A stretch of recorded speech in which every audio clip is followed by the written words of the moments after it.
Uma boa tarde nesse domingo de Páscoa, 9 de abril de 2023. A ressurreição que a gente vive hoje, que a gente celebra hoje, deve ser a nossa retomada diária da nossa história. É para isso que a gente propõe de refletirmos sobre alguns fatos de hoje. Estas reflexões começam reportando para as fortes chuvas que caíram sobre grande parte do Brasil. Depois de algumas notas sobre a economia e a percepção do Papa Francisco a respeito, há um breve comentário sobre a votação de medidas provisórias na Câmara e no Senado. E, no fim, é apresentada uma consideração do Boaventura de Souza sobre o mandado de prisão de Putin pelo Tribunal Internacional de Haia. Desde o ano passado, imagens sobre excessos de chuva no país têm sido recorrentes nos noticiários.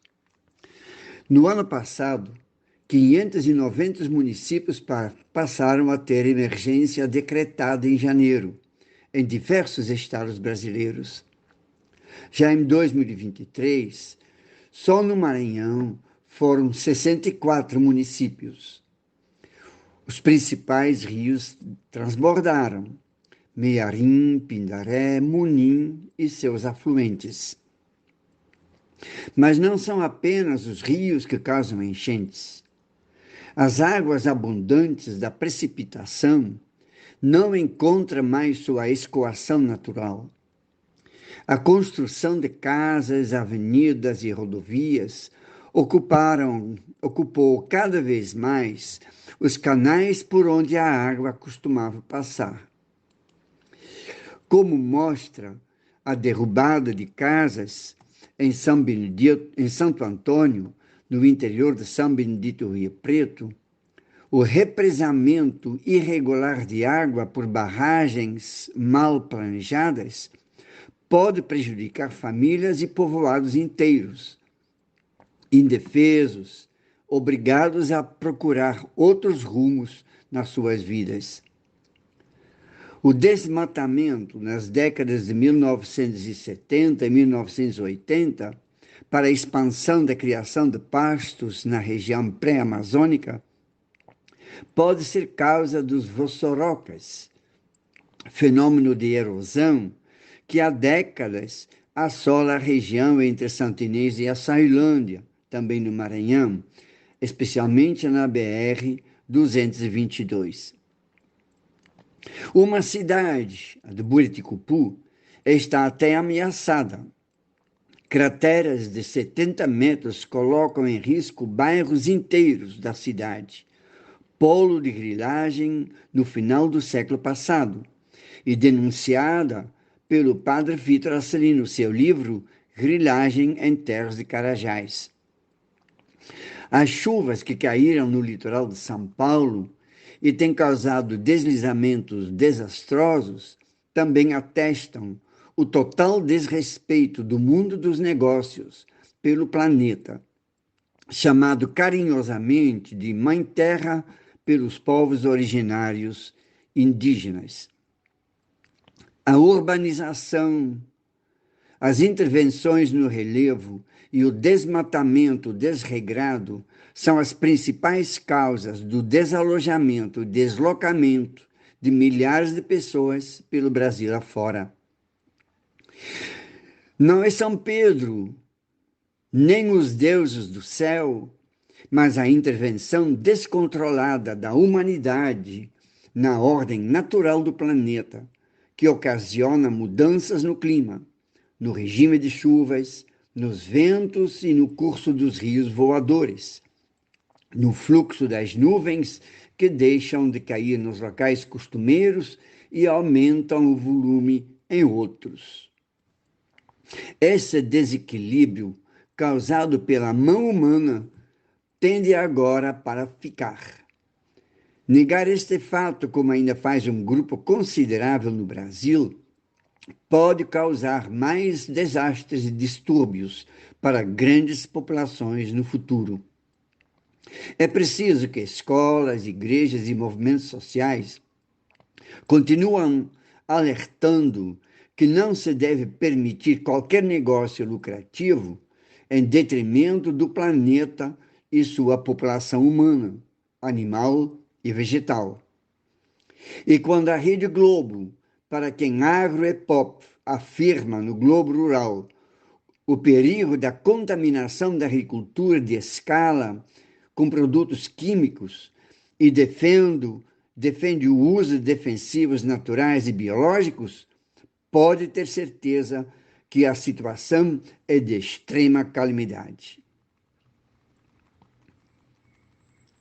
O Papa Francisco, no segundo encontro com os movimentos populares, já afirmava que o nosso sistema econômico é insuportável para os camponeses, para os trabalhadores em geral, para as comunidades, para os povos e para a Mãe Terra. E ele destacou: esta economia mata. A homilia do Dom Jeová, bispo de Goiás, nesta Semana Santa, nos alerta que a fome é causada pela imposição de regras do mercado que visa lucrar, insensível e despreocupado com as necessidades e os direitos das populações. Cedendo para as exigências deste mesmo mercado e dos rentistas, o ministro de Economia, Fernando Haddad, apostou na austeridade das contas públicas. Mesmo deixando recursos para o Bolsa Família e outras despesas fora do teto do orçamento, imposto pela Emenda Constitucional 95 de 2016, as chamadas ajustes fiscais não atingem os extremamente ricos, mas apenas os 99% da população pobre ou menos rica do país. A Lei de Responsabilidade Fiscal de 2000, a Lei 101, já foi muito generoso com o andar de cima. O pagamento dos juros de uma dívida que ninguém mais sabe como foram originados, nem o quanto de dinheiro já foi gasto neles, continua sendo a prioridade absoluta para as contas públicas. É uma verdadeira usura, uma extorsão oficializada dos impostos pagos pelo contribuinte, que vão para o ralo insaciável dos banqueiros e financistas e que não são revertidos em benefícios para a nação. Economistas têm alertado que a política monetária persistente poderá intensificar a recessão. Em nome de combater a inflação, por falta de criação de empregos e trabalho, as medidas podem justamente causar menor produção e, consequentemente, aumento de preços dos produtos, até aqueles de primeira necessidade. Ou seja, causar mais inflação, justamente o contrário que diz alvejar. São os alimentos e as tarifas públicas que puxam a inflação para cima. São os preços dos combustíveis que fazem a inflação subir. O governo corta recursos para investir, por exemplo, em agricultura ecológica ou em energia limpa e sustentável. Pequenos e médios empreendedores estão sem opção de contrair empréstimos impagáveis com a alta dos juros definidos e defendidos pelo Banco Central Autônomo, dominado pelo mercado financeiro. Esta política poderá se tornar uma grande frustração da população com o governo Lula III. Diante das imposições do mercado, somente uma forte mobilização social pode ser antídoto. Porém, os movimentos populares parecem continuar na sua letargia, com pouquíssimos vozes que se levantam. Aumentar os salários pode ser uma medida acertada pelo governo Lula, na medida em que mais dinheiro na mão do povo ajuda a melhorar a produção e baixar os preços por causa da maior oferta de produtos de primeira necessidade. A ética da elite brasileira foi mais uma vez bastante abalada com a denúncia que o pai da juíza Gabriela Hart, que substituiu Sérgio Moro no Lava Jato e condenou Lula, tenha se envolvido em pirataria industrial, vendendo tecnologia de ponta para empresa estrangeira quando trabalhava na Petrobras. Pelo outro lado, politicamente, o governo obteve uma vitória contra Arthur Lira, que está em busca de fortalecer sua posição no poder legislativo. O presidente da Câmara teve que engolir esta semana uma derrota. O ministro Alexandre Padilha conseguiu que a Constituição Federal seja obedecida. Por causa da pandemia, as comissões mistas que devem analisar medidas provisórias foram suspensas. Deste modo, durante 2 anos, a Câmara analisava a medida provisória primeiro com comissão própria e depois com votação em plenária. Depois mandava para o Senado, que instituía o mesmo processo. Comissão e votação em plenária depois. Para este processo, existe um prazo de 60 dias que pode ser ampliado por mais 60, ou seja, 4 meses ao todo, em que a medida provisória já está vigorando. Lula governa, portanto, a partir da medida provisória ainda não votadas, para pagamento de Bolsa Família, por exemplo, para deixar despesas sociais fora do teto de gastos. Percorridos 45 dias após a publicação no Diário Oficial da União, a medida provisória entra como urgência na pauta do Legislativo. A Câmara, no entanto, no regime emergencial do período da pandemia, não tinha prazo para enviar a medida provisória para o Senado, ou seja, pode fazê-lo poucos dias antes do encerramento do prazo de 120 dias. Isso prejudica a análise no Senado, que votará favorável sem a devida análise ou votará contra, prejudicando a política do governo. Pela Constituição, numa comissão mista, o projeto é analisado por deputados e senadores ao mesmo tempo e passa pela apreciação nas 2 casas ao mesmo tempo. Lira perde, portanto, poder quando o mesmo prazo é dado às 2 casas. Este rito constitucional foi reinstituído a partir de agora, não tendo mais justificativa do rito excepcional por causa da pandemia.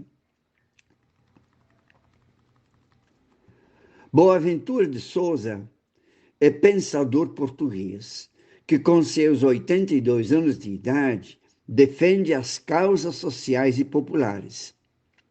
É doutor e professor emérito de Direito, de Filosofia, Sociologia do Direito, e faz leituras críticas sobre a realidade no Brasil e no mundo. Esta semana, no dia 3, Boaventura fez um balanço sobre a decretação de prisão para o presidente russo Vladimir Putin pelo Tribunal Internacional de Haia, o chamado Tribunal Penal Internacional. Sem chance a curto prazo de se tornar realidade, a única consequência prática é de alongar a guerra e diminuir as chances de uma solução pacífica. Mas será que é realmente isso que o governo norte-americano deseja? Maiores crimes de guerra foram cometidos pelos Estados Unidos nas suas inúmeras guerras, dizendo eles para ressalvar a paz ou preservar os seus interesses nacionais. Só no Iraque, 300 mil civis foram assassinados na invasão ilegal, contrário à decisão do Conselho de Segurança da ONU. Ou a morte de 500 mil de civis, muitos idosos, mulheres e crianças, no Vietnã, em 1968. Crimes de guerra nunca denunciados e muito menos investigados. Ironicamente, nem a Rússia, nem a China, nem os próprios Estados Unidos da América assinaram o tratado que criou o Tribunal Penal Internacional, nem se sentem vinculados por suas decisões. Existe maior hipocrisia política? O que o país do tio Sam quer é apenas prolongar, intensificar a guerra, tentando eliminar um de seus maiores concorrentes no domínio sobre a geopolítica.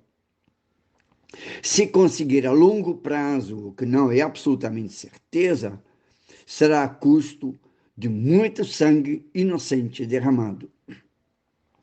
E Boaventura conclui: a Rússia não é o único país a reconhecer como legítima a anexação ilegal, segundo a ONU, de territórios por via militar. Os próprios Estados Unidos fizeram o mesmo reconhecimento no caso do território da Palestina por parte de Israel, ou do território do povo sarauí por parte do Marrocos. O que é novo e definitivamente contraditório é o fato de haver um mandado de captura contra o presidente do país, que presidirá as sessões da máxima instituição de garantia da paz, o Conselho de Segurança, nos próximos meses. Que mundo é esse? Que futuro nos espera? Apesar disso, uma boa Páscoa e uma boa semana para todos, todas e todos.